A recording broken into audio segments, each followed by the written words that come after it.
In my opinion, the only problem with Guantanamo Bay is there are too many empty beds and cells there right now. We should be sending more terrorists there for further interrogation to keep this country safe. As far as I'm concerned, every last one of them can rot in hell. But as long as they don't do that, then they can rot in Guantanamo Bay. It rages on with lawmakers who are taking aim at the White House efforts to close Guantanamo Bay. The Obama administration continues its pushback against a bill to restrict it from releasing detainees to other countries, saying it's an effort to stop shutting down that facility for good. 122 detainees remain at Gitmo, and emotions are running high over that prison's future. Joining us now with the fair and balanced debate, Angela McGlowan, Fox News Channel political analyst, along with David Mercer, former National Finance Director for the Democratic National Committee. Welcome to the both of you. Great to have you here. Good to be with you. David, let me begin with you. You know, the government's report says that at least 30% of the Gitmo detainees who've been released so far go back to the front lines of terror.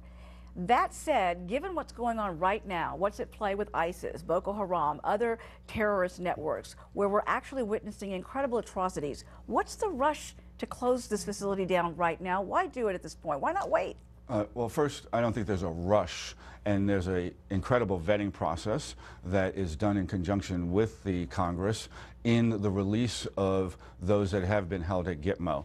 And I have seen different reports that show maybe 1% of the 520 that have been released have maybe engaged with the Taliban or whatever, but there's no evidence that they've been engaged in actual fighting or joined ISIS, as you alluded to earlier. This report from the government actually comes out saying that they have terror ties. And they have ties, but we don't know, well, and no one has been captured, or David, no one knows. But if I may finish, with words here. We're not playing with words. Yes. Let's play with the facts, okay. and let's address the facts. And that is the biggest threat today is that we can't get a Republican majority in both the House and Senate to pass a Homeland Security funding bill to protect me, you, all of us from any threats that may exist. So let's get to the facts and address that, and they should fund.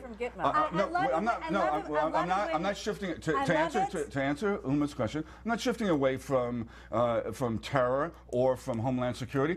Funding Homeland Security is critical to defending us against the very terrorists that people are alluding to in trying to fight against it. So we shouldn't be.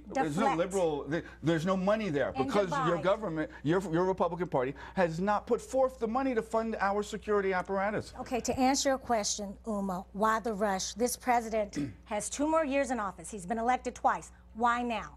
Senator Cotton was correct when he said that this is not a security decision. This is a political decision, and we have a commander-in-chief that cares more about his legacy than about keeping us safe. Well, then that criticism that you're raising and that question you're raising would certainly have to apply to the former president, being George W. Bush, who released 520 Gitmo prisoners. So we didn't hear this cry about all those others. Let me interrupt for a moment. Sure. The people that are still detained are supposed to be the worst of the worst. And even though this administration says that Gitmo remains a symbol of hatred against the West for what these groups perceive as to be guilty of. You know, 9/11 happened before Gitmo was opened. Right. The attack on the USS Cole happened before Gitmo was opened. So they didn't need a reason back then to attack the United States interests. And the other side is saying that Gitmo is the reason they are attacking us because we still hold prisoners there. It's one of the big reasons that they hate us so. No, I wonder if that was Bush's reasoning for releasing 500 prisoners. These guys, these detainees, they're rock stars to the people that hate America. And they have a belief that we're the infidels. That is not going to change. So actually releasing them, even though you have terror ties in the study that you alluded to, terror ties, they can recruit more people to join their cause.